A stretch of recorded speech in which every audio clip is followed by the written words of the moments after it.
Dalam beberapa waktu terakhir saya melakukan screening terhadap market kripto, itu menemukan hanya sangat sedikit sekali hasil screening. Jadi yang biasanya ada di atas 50-an koin, ini sekarang kurang dari 10, itu selalu rata-rata kurang dari 10 koin. Jadi biasanya ada 50, 60, 70 macam koin. Sekarang Anda bisa lihat di sini hasil screeningnya hanya memunculkan 6 macam koin yang ada. Saya itu bingung kenapa bisa seperti ini, kemudian saya coba pelajari apa segala macam, ketemu suatu jawaban.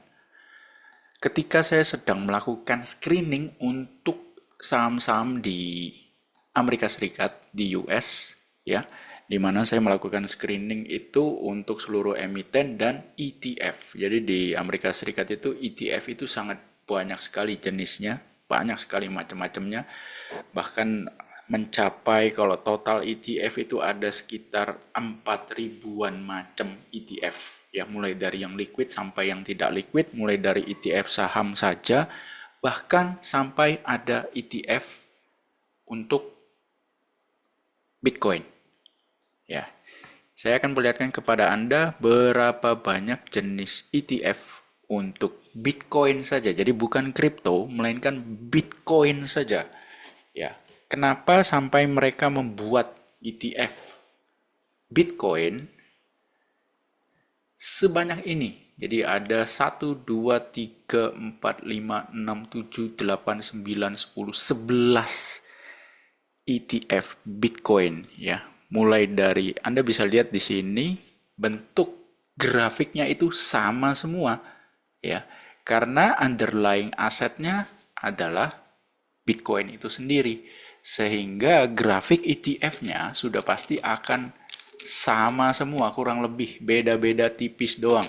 Ya, Anda bisa lihat ini semuanya sama.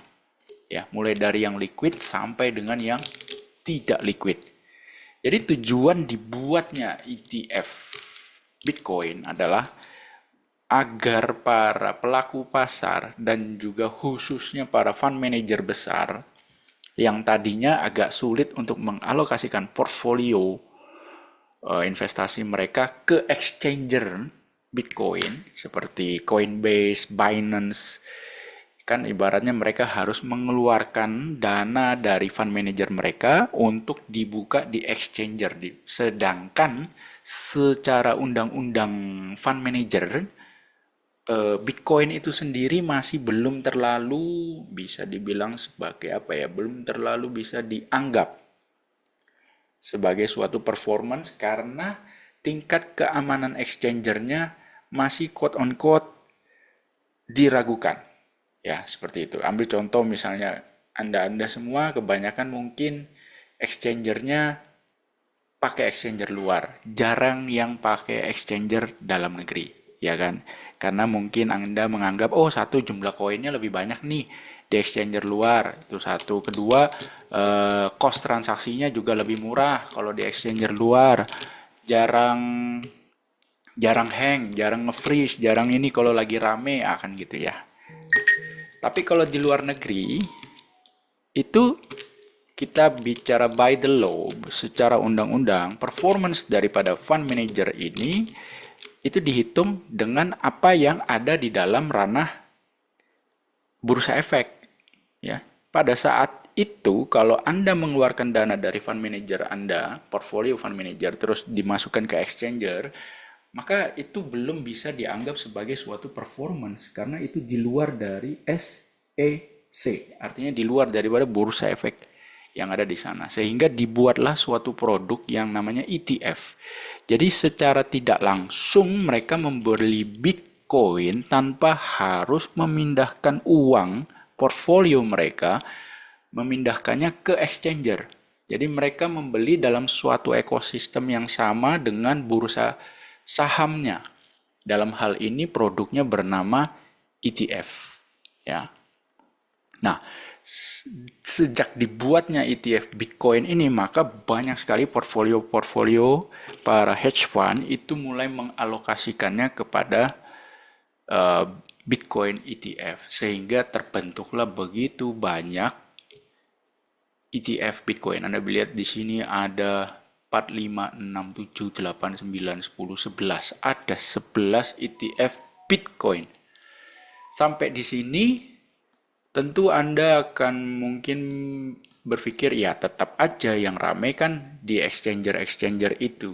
Nah, kita lihat di sini faktanya ya. Kita lihat di sini fakta, ambil contoh B2. B2 transaksi rata-rata per hari adalah 3,6 juta lembar. Ya, lembar ETF. 3,6 juta lembar ETF rata-rata per hari. Ya, jadi seperti itu melihatnya. B2, EZBC ini tidak sampai 1 juta lembar ETF per hari. FBTC 5,4 juta lembar per hari, ya, di mana FBTC ini adalah Bitcoin ETF milik daripada Fidelity.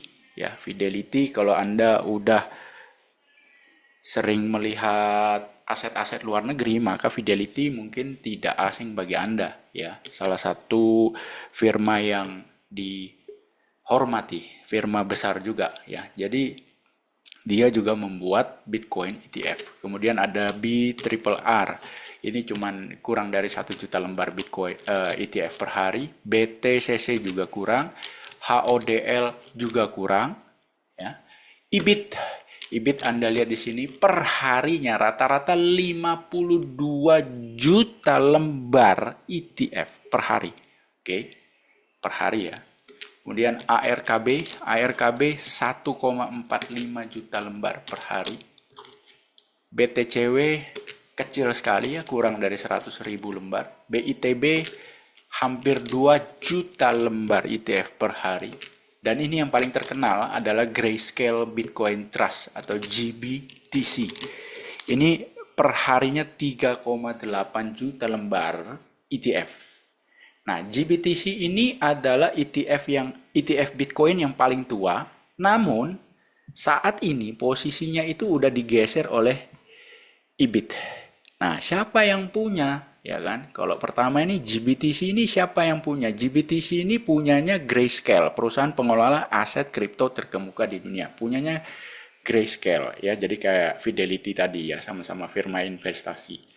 Kemudian, nah, yang IBIT ini adalah milik daripada BlackRock, ya. ETF yang dibuat oleh BlackRock. Anda lihat per harinya rata-rata IBIT per hari itu 52 juta lembar ETF. Dan value-nya secara value rata-rata per hari itu transaksinya mencapai, Anda lihat warna biru yang di sini ya. Ya, deretan 4MA dan 1MA ini. Yang paling belakang Anda lihat di situ per harinya 2,722 juta US dollar. Artinya 2,7 miliar US dollar value transaksi per hari Bitcoin ETF di BlackRock. 2,7 miliar US dollar per hari. Sekarang bandingkan dengan Bitcoin yang diperdagangkan di Binance. Anda bisa lihat di sini.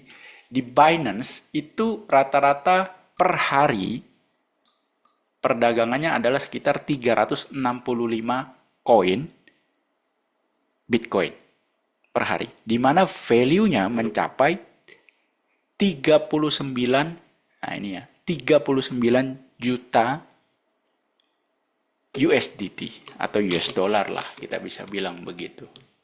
Anda bandingkan 39 juta US dollar berbanding 2,7 miliar US dollar.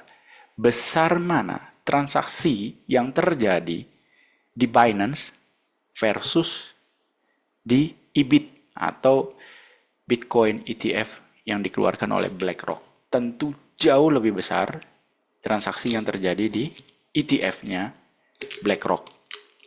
Lalu kita bandingkan lagi Bitcoin ya, USDT yang ada di Coinbase. Coinbase ini exchanger juga, exchanger yang udah punya license ya di US.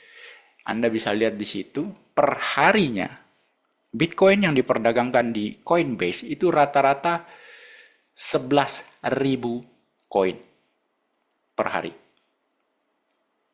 Ya, 11.000 koin per hari. Jauh dengan Binance, jauh bedanya. Ya. Dan value transaksi per harinya rata-rata di angka 1,2 miliar US dollar. Kesimpulannya apa? Dari dua exchanger ini, baik Coinbase maupun Binance, ini dua exchanger yang paling terkenal yang ada sekarang, Coinbase dan Binance. Kalaupun digabung, ya, nilai transaksi mereka per harinya tidak bisa mengalahkan nilai transaksi si ETF. Aneh kan? Padahal ETF itu adalah produk turunan daripada produk sebenarnya, yaitu Bitcoin. Sedangkan ETF itu bukan